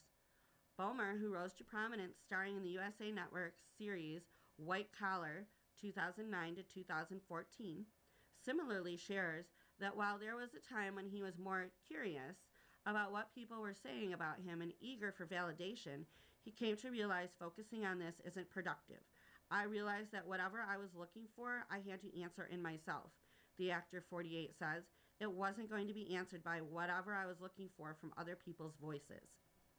Outcome extends an acting comeback for Diaz, who returned to movies in 2025 with Back in Action, her first film role since 2014's Annie. She told USA Today last year that she stepped away from Hollywood for a decade because I felt like it was time for me to just do something else, try something else, live a different way. I met my husband, musician Benji Madden. We started our family, and that was where I wanted to exist. It was a wonderful 10 years. The Charlie's Angels star describes Outcome, her second movie back, as a cautionary tale about the downside of fame. Several scenes highlight how Reef is unable to go out in public without being hounded by paparazzi or fans who feel like they know him, and the movie suggests the fame strips stars of their ability to be themselves. At one point, Diaz's character observes that not being famous allows her to be whoever she wants to be without needing to worry about how she is perceived by the public. Fame, it costs you something, Diaz says. We've seen it enough now in our society and our culture that fame, there's a lot that comes with it. So if you choose it, if it's your choice to participate in it, you should by now know there's a price to pay for it. Golf, the Masters, promising weekend for Scheffler falls short by Danny Joseph. Scotty Scheffler came up just short in his pursuit for a third green jacket. The 2022 and 2024 Masters champion went from even par at the end of cut day to 7 under going into the final round of play. Scheffler kept the momentum going on Sunday with a 4 under par 68, but when it was all said and done, he finished one stroke behind Rory McIlroy for the Masters tournament title. It marked Scheffler's first runner-up in his 7-year Masters career. The first 2 days I played what I felt was really solid on Thursday, and then Friday with the softer greens, That round really hurt, especially mistakes I made on the back nine, Scheffler said. But overall, over the weekend, I put on a good fight, did a lot of good stuff in order to give myself a chance, and ultimately came up with a couple shots short. In his last 2 rounds of these Masters, the 29-year-old made some history too. Not only was his score of 133 over the weekend a personal best for him, he also became the first player in the last 84 years to go bogey-free on the final 36 holes of the Master. In that stretch, he made 9 birdies and an eagle. 3 of those birdies came consecutively on numbers 14, 15, and 16 on Sunday and were his final shots to take from par. Despite his historic weekend, the results could have been even better.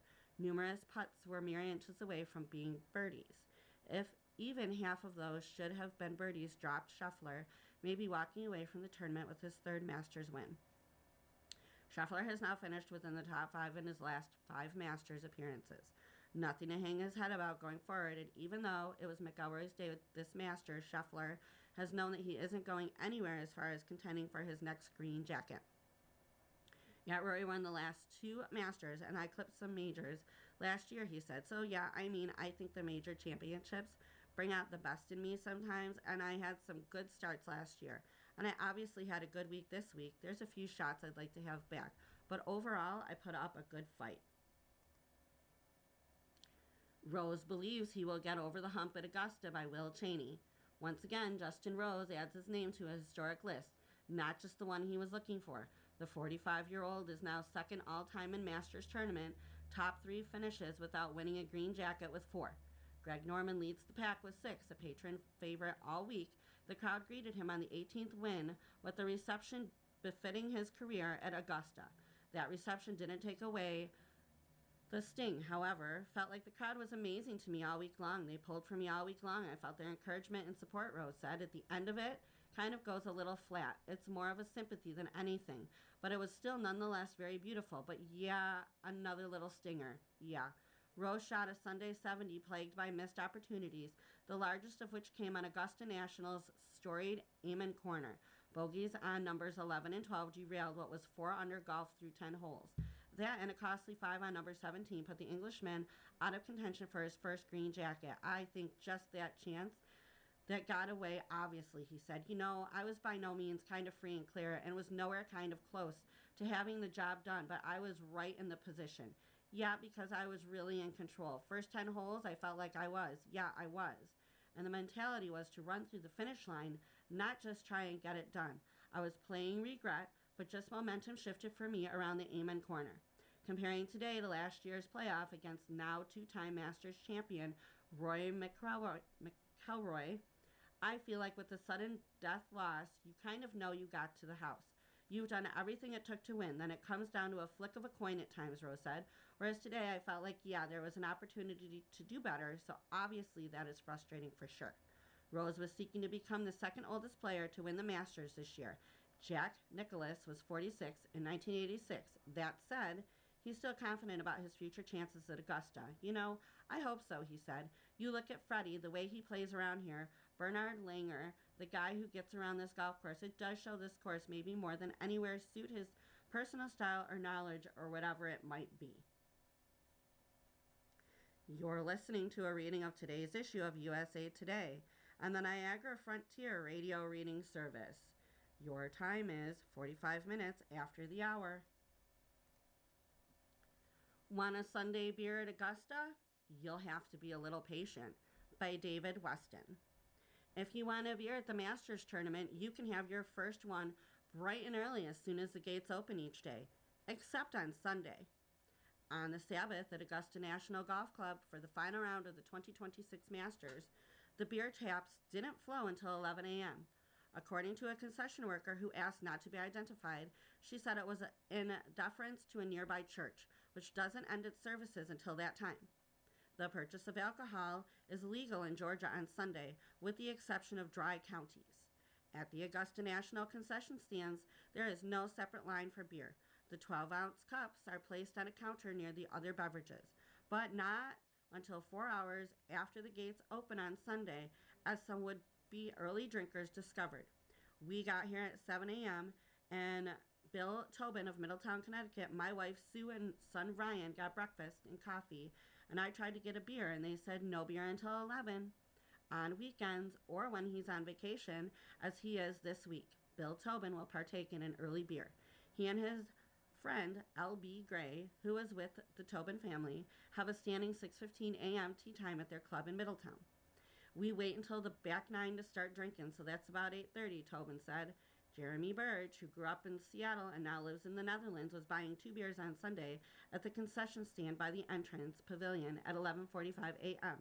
No matter the day, he said he would never have a cold one before going into the nearby sprawling merchandising store, often referred to as the Pro Shop or North Golf Shop. If you do that, you'll spend a lot of money, Burge said. He said before 11 a.m. might be too early for him to have a beer, but I can appreciate there might be a lot of people who might want one before that. It's 11 a.m. is a good time of day, any day, Burge said. It's starting to get warm and you want a nice frosty beer with your sandwich. It's good to have a cold beer with the barbecue and then get out off the course. The 7 a.m. serving time for beer on Monday through Saturday is surprising to Burge, he said. It doesn't seem like a Masters thing or a Georgia thing, he said. Beer is not sold during the drive, chip, and putt contest at Augusta National, held the Sunday before the Masters practice round start each year. Dave Weston is a recipient of the Masters Major Achievement Award and has covered every tournament at Augusta National Golf since 1979 for the Augusta Chronicle. He has also caddied at the club for the time. Article from the Life section of USA Today. Unfair, Muniz has a different view of parenting at 40 by Kimmy Robinson under streaming. It's not just you, Frankie Muniz also can't believe he's 40. I read a Peloton and now it's Frankie Muniz 40s. I'm like, whoa, bro, my mom's 40. Muniz tells USA Today. She's not. She's 70, but in my head, I think that. The character he's best known for, Malcolm, similarly is not immune to the sands of time. 20 years after we left him on the hit Fox series, Malcolm in the Middle, the smart, alecky, exasperated teen from the aughts is still just as embarrassed by his zany family and the show's new Hulu revival, Malcolm in the Middle, Life Still Unfair, all 4 episodes streaming April 10th. Muniz points out that he is not far from Bryan Cranston's age when the now 7-year-old started playing Malcolm's dad, Hal, in 2000. It's pretty wild when you think that because I remember thinking he's so old, Muniz said. I'm not that old. Muniz says Malcolm reboot brought back so many memories. Cranston is the only co-star Muniz has kept close contact with over the decades, an accomplishment he solidly credits to the Breaking Bad actor. Muniz says his New Year's resolution every year is better communication, but that never works. Nearly the entire original cast, which includes Jane Kaczmarek as matriarch Lois, Christopher Masterson as eldest brother Francis, and Justin Bierfeld as second child Reese, came back for the reboot. And when the Malcolm family reunited on the Canadian set last year, it was as if no time had passed. He adds, "You could have told me that if it was a week after we wrapped in 2006, fans who have kept tabs on Muniz over the years might have some skepticism about the actor's recollections of the Malcolm days, which is made about the actor allegedly suffering memory loss from brain injuries. He has since clarified that he's fuzzy on the details because he was working nonstop in that time frame, booking roles in 2000's My Dog Skip, 2002's Big Fat Liar, and the Agent Cody Banks movies. I equate it to if I asked you about your going to high school and I was like, what did you do in February of your sophomore year? You'd be like, I don't know, Muniz explains, but you'd rather highs and lows, stuff like that. And I have a lot of that, obviously, with the show. The Life Still Unfair team, which includes series creator Linwood Boomer, said the cast down in the impeccable replication of Malcolm's family's living room and jogged their memories by showing clips from throughout the 7 seasons and more than 150 episodes. I was surprised by how many of us were like, I don't remember that at all, Muniz said. Just being back in this room where he and Bierfeld passed a football between doorways and drunk Malcolm threw up into a turkey brought back so many memories of the 7 years I spent in that house. The memories are almost entirely from filming, as Muniz acknowledges. He hasn't watched the series in its entirety. I watched season 1 and just got so busy. Muniz's son can be a mix of all the Malcolm children. Muniz's son, Mawaz, similarly has not seen Malcolm in the Middle. That might be in part why the 5-year-old primarily considers his father's profession to be a race car driver. Muniz drives in the NASCAR Craftsman Truck Series, but for The Life Still Unfair, in which Miles has a brief cameo, Muniz's son had the opportunity to see his dad doing a job that doesn't require so much protective gear. Playing a parent on screen for the first time, Muniz found some parallels between his character and his real life as a father of one. Just like the reboot's Malcolm, a single father who frets over daughter Leah Keeley Karsten and is intent on being the exact opposite of his parents, Lois and Hal Muniz are constantly questioning if I'm doing it right. I want my son to be just like me. We have a good relationship, but I want him to not be spoiled and I want him to listen, Muniz says. He's pretty good 90% of the time. Angel Miles is really unbelievably smart, very articulate, and has a fun little personality, Muniz gushes. But that other 10%, Miles can be a mix of all the Malcolm kids, just crazy. Maybe he needs to go to military school like Francis, Muniz jokes. But he tries to not dwell on whether he's the perfect dad, because Malcolm and his family, sure, they struggled, but they really cared about each other. Malcolm turned out all right in the end, so the parenting, I guess, worked, Muniz says. Television preview: Euphoria finally returns, both for better and worse, by Kelly Lawler. It's impossible to fully prepare yourself for the return of Euphoria. Sure, you can catch up on seasons 1 and 2 of HBO's shock and awe hit series about teenagers who do things no parent wants their children to do, created by Sam Levinson, who tried and failed to create a similar scandal with Flop, The Idol, in 2023. Euphoria has notoriously gone far past sex, drugs, and rock and roll into the realm of sex, drugs, drug cartels, assault with a deadly weapon, blackmail, betrayal, and electronica pop. But 4 years since its last season and 7 years since it began, Euphoria has come back to a completely different zeitgeist, and not just because Sydney Sweeney, Zendaya, and Oscar nominee Jacob Elordi are all bona fide A-listers bigger than the show. The world has changed. The stars have changed. In Euphoria, Sundays, 9 a.m. Eastern Time, Pacific Time has changed. And in some ways, Euphoria is better than it's ever been after a time jump that makes its characters officially adults. Levinson and HBO are now able to ignore that most of the cast is pushing 30. Plots elements such as MS-13 members, Russian roulette games, and do-it-yourself porn feel less absurd and gross when you're no longer pretending that these are children going to high school. The characters take their behaviors to absurd extremes, but at least none of them are minors anymore. But the sins of Euphoria past remain and only are highlighted in the streamlined version of the show, which have jettisoned several characters and plot threads. As always, it oversexed and underplotted with characters that are more Abercrombie cardboard cutouts than realized people. Zendaya's Rue thrives in her own weird little story, yet Cassie, Sydney Sweeney, lacks a personality other than whining. Nate Elordi lacks a personality order other than anger, and hypersexualized Maddie, Alexa Demi, lacks a personality other than blind ambition. Jules, Hunter Schafer, one of the best performances on the show from its very first episode, is barely present in the first half of the season. Lexi, Maud Apatow, is just kind of there, still courageously normal compared to with her friends. There's a struggle to bring all of these disparate alumni of one high school into the same orbit as they naturally take on new adult lives. Rue, who has long struggled with addiction, is now fully in her own Big Lebowski-styled absurdist crime drama about sex and drug trafficking in the American Southwest. In what is easily the new season's most interesting plot, the zoned out and down for anything Rue finds herself along for a wacky and life-threatening ride under the new boss, a pimp played with scenery chewing overzealous by Adewale Akinoi from Lost. With Rue mostly off of her own adventures, the show occasionally drops in on the lives of the other characters. Cassie and Nate are engaged, living in a mansion styled straight out of Dynasty, and deeply unhappy. Cassie, ignored the petulant, wants to become an influencer, even if it means taking off her clothes on OnlyFans. Now, Nate, the boss at his dad's company, is a boy playing dress-up in the manager's office, determined to cling to Cassie even though he seems to actively despise her. Maddie and Lexi both have nabbed jobs in Hollywood, Lexi climbing the conventional ladder and Maddie trying to make a name for herself managing influencers. Jules eventually shows up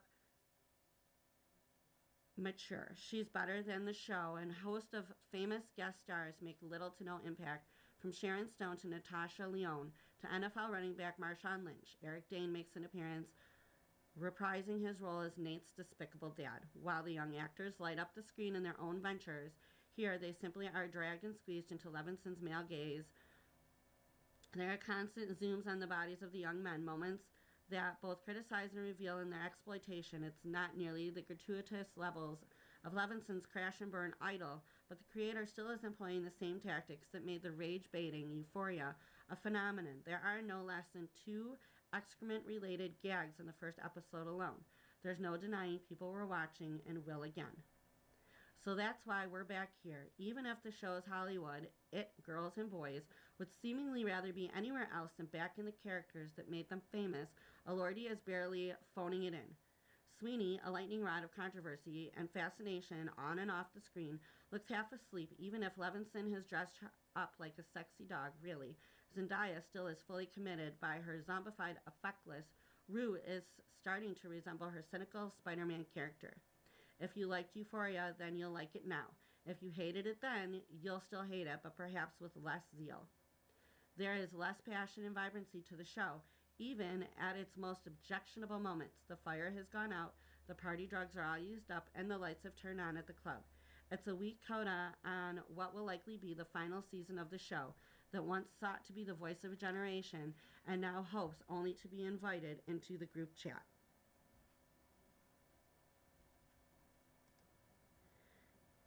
You have been listening to a reading of the USA Today for Monday, April 13th, 2026. Reread the USA Today weekdays at noon. For more information, call us at 821-5555. Your reader for this hour has been Erin. Coming up next in the Niagara Frontier Radio Reading Service, we have episode number 3 of Twice by Mitch Albom. Following that, at 3 o'clock is Smithsonian, and at 4 o'clock, a re-airing of the Buffalo News. Stay with us. You're listening to the Niagara Frontier Radio Reading Service. We broadcast daily readings of printed matter to those who are blind or have a print disability throughout Buffalo, Western New York, and Southern Ontario's Niagara Peninsula. Almost 40 years and more than 300,000 hours of radio readings to those without sight. Our broadcast signal is provided at no charge by WNET. Niagara Frontier Radio Reading Service broadcast studios are at 1199 Harlem Road in Cheektowaga. Please let others know about your Niagara Frontier Radio Reading Service. For more information, call us at 716-821-5555.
following program is intended for listeners who are blind, have low vision, or have another print disability,